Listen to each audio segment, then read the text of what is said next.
bless you, and welcome to Godly Curiosity. So, I'm over here, right? And I was in YouTube and I saw a video of this couple that they were in Jerusalem, in Israel, and they went to a park that shows a lot of like the history and things that were built back in the Old Testament times, more of like the times of Solomon. And they were like going through like different places, and within that park there was a section where they had a replica of the tabernacle, and they were like explaining the different parts of the tabernacle and things like that. And then I also saw another video of that showed like a 2D version of how the tabernacle was built. But in that video of the couple, they were explaining like things that they have learned and stuff like that. And they were saying how, which I haven't known that, but looking at it is like mind blown.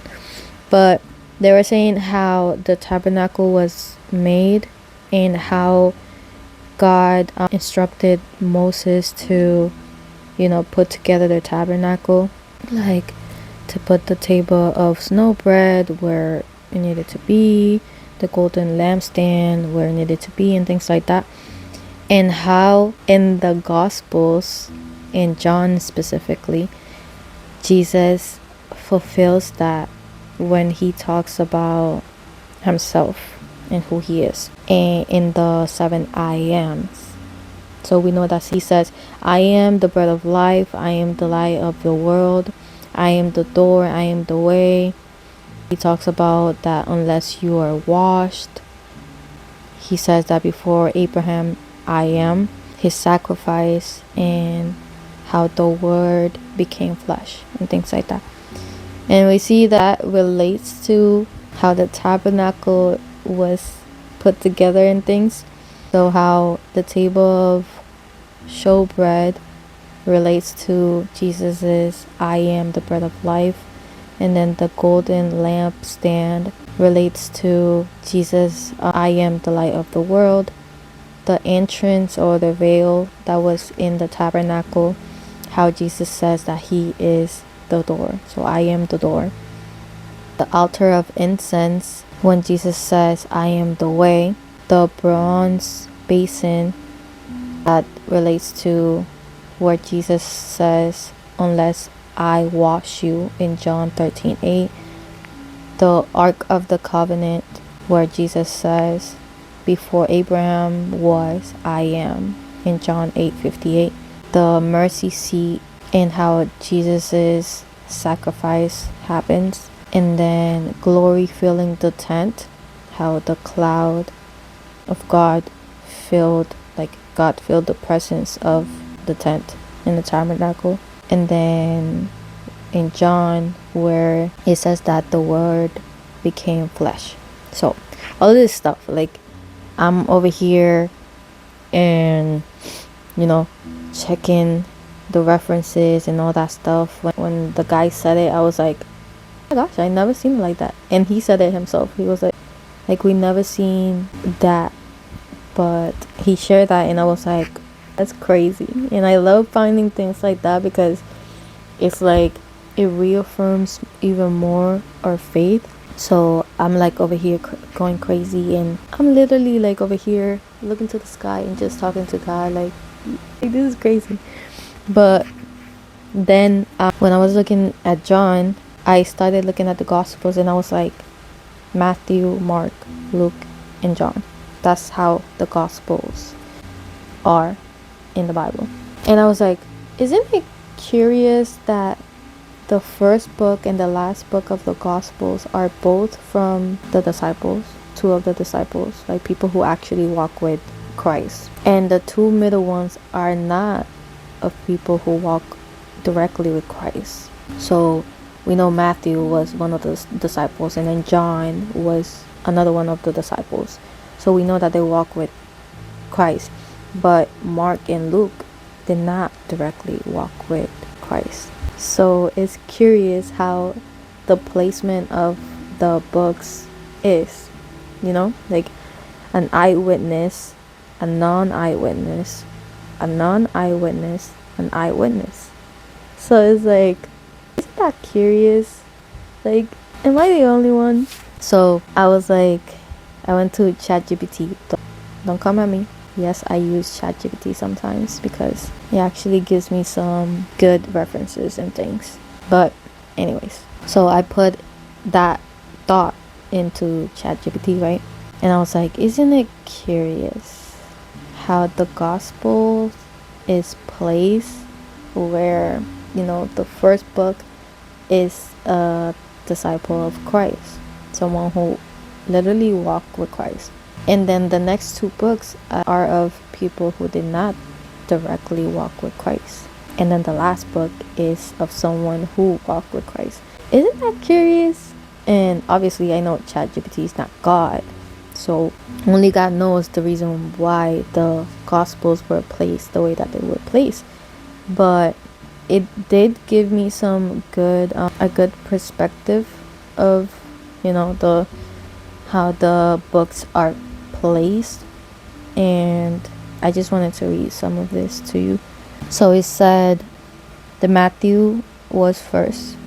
And Matthew is kind of like a bridge from the Old Testament, so the old to the new, which makes sense because in Matthew he talks a lot about Jewish, and you see the genealogy going back to Abraham. And in the book of Matthew, it also has a lot of language that says this was fulfilled.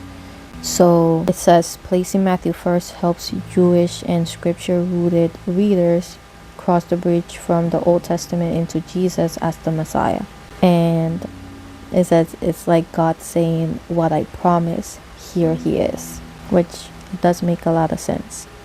And then for Mark and Luke, they're like universal witnesses, so not directly connected to Christ, but they were connected to others who experienced Christ in a way, or who walk with Christ. So it says that in Mark, we see a raw, fast, preach style testimony rooted in Peter's lived experience. So Mark was kind of like a companion of Peter. So he saw through Peter what Jesus had said. So Peter's walk with Jesus. And he learned from that. And then Luke, it says that it's a careful research, compassionate account written explicitly so that people may know the certainty of what they were taught. So it says that placing them in the middle does something beautiful. It shows that the gospel is not limited to apostles. Truth can be faithfully transmitted, preserved, and proclaimed by the broader body of Christ. So in other words, you don't have to walk with Jesus physically to faithfully tell his story. And I love that. I was like, that is so true. And then for John, it says theological crescendo, and it tells us about who Jesus is. It doesn't talk in parables mostly. It doesn't have a birth narrative. It's deep in the I ams that Christ said, and it has the perspective of what it says in the beginning was the Word. And then so it said Matthew introduces the king, Mark shows his power, Luke reveals his compassion, and John unveils his divinity. So the gospel story doesn't just end, but it opens upward, which I love that. And then it gave me like insight of what I said, my curious thought. And I like what it says because it says, because I said is like so much is great. So I said, I know only God knows, because obviously God is the one who made it happen. So he's the only one that knows why things were placed where they were placed. And I just felt curious because, Mark, John, And then Matthew, John, and Mark and Luke, there's big differences. Walking with someone directly and experiencing things with that person is way different than experiencing it with or through other people. So yeah, that's why I was super curious. So like I said before, so is an eyewitness, then is someone who received witness, again someone who received witness, and then an eyewitness again. So it's like experience, testimony, revelation. That's kind of what we see in the Gospels.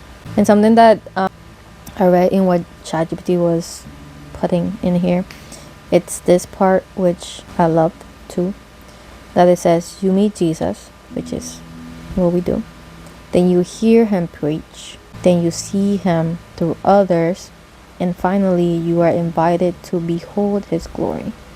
And it's kind of what the Gospels do, which is awesome. And then I was just reading through this, but something that really caught my eye in just searching in my conversation with God and things like that, it was this one part that ChatGPT put in here about the Gospel of Luke, and how it says that Luke widened the circle, because it speaks on how not only the disciples were there, but there were witnesses, and then the witnesses, there were women, there were the poor, there were Gentiles, there were sinners, and you see that within the Gospels. But I love that it said widens the circle, because I'm like over here, and if anybody will look at me and they will see me at this moment that I just had, they would think that I'm crazy, because I'm like over here talking to myself, talking to God, and I'm like, this is crazy, because looking at how all of this relates to each other, like my curious thought of how the Gospels are placed goes along with what I just saw about the tabernacle in Exodus 40, and how it explains how God told Moses to put the tabernacle together and all of this stuff, and then relating it to John, right? And I'm like, it's crazy, because I love that it said widen the circle, because it's true. Like, take away Luke, what it says in here, and put Jesus widened the circle, because he did. And I'm like over here talking to God, and I'm like, nah, Jesus widened the circle. Like, you see, reading like Exodus 40 and reading the Old Testament, and how people had a certain way that they needed to do things to be able to experience God, and how there was someone specific. For example, talking about the tabernacle, right? There was someone specific that was allowed to go within the presence of God for his people, and the priest was that person. The priest got to experience more than everybody else. Yes, the Israelites were able to see God, because how God provided, how God spoke, all of the things that God did, they were able to see.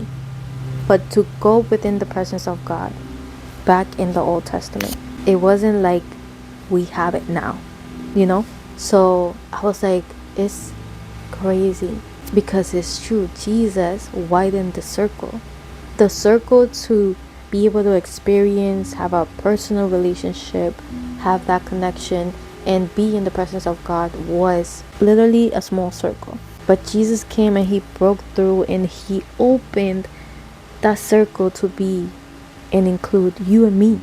Like, literally, Jesus did that for us. His sacrifice. We're able to see that, by Jesus sacrificing himself, now we have the chance to be able to have a personal relationship with God.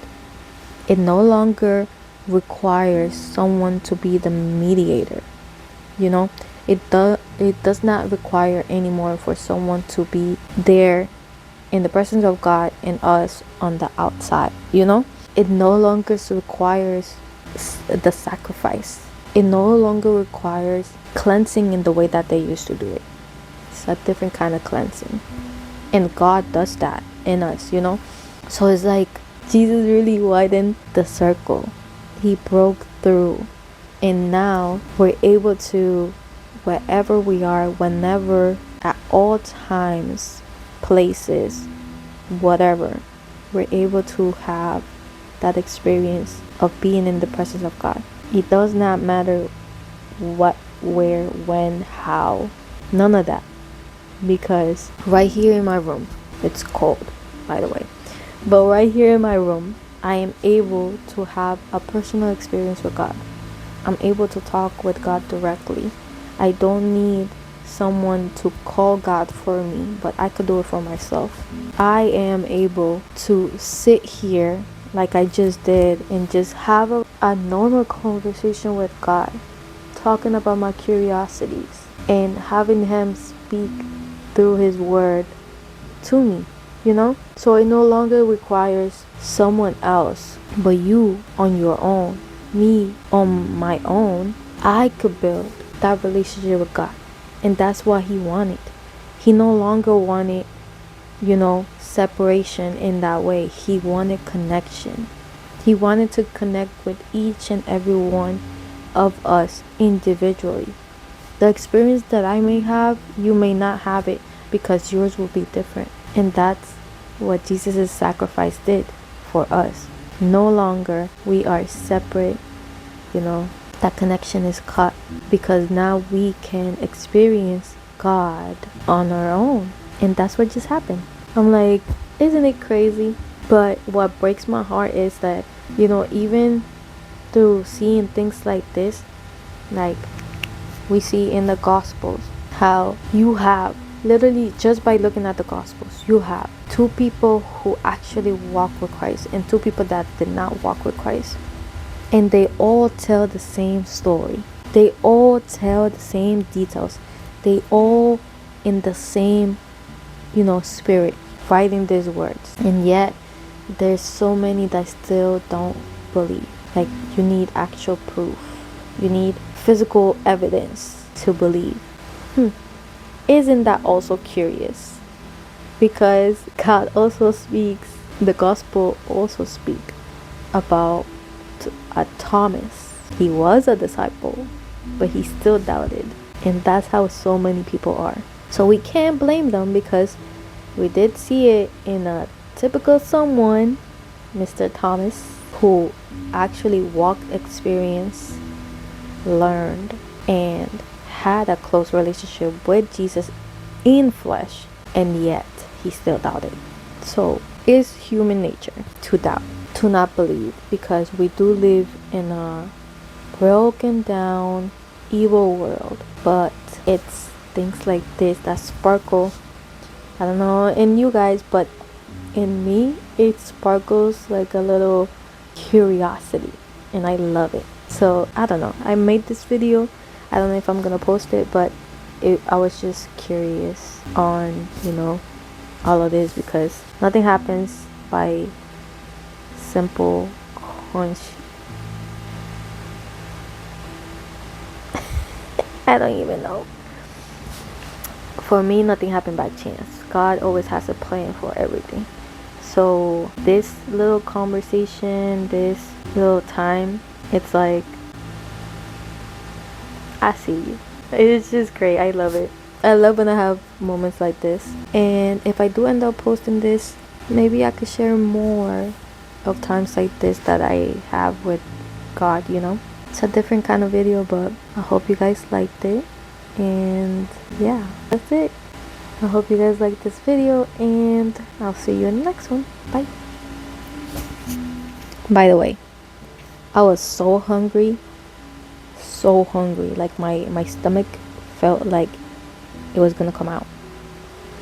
And I had this little experience, and the hunger just went away. So it's true. This right here is bread, and it satisfies for eternity, not just for a moment. So get in your word. Okay? Alright. Bye, guys. Love y'all. And nothing. Have a great day. Peace.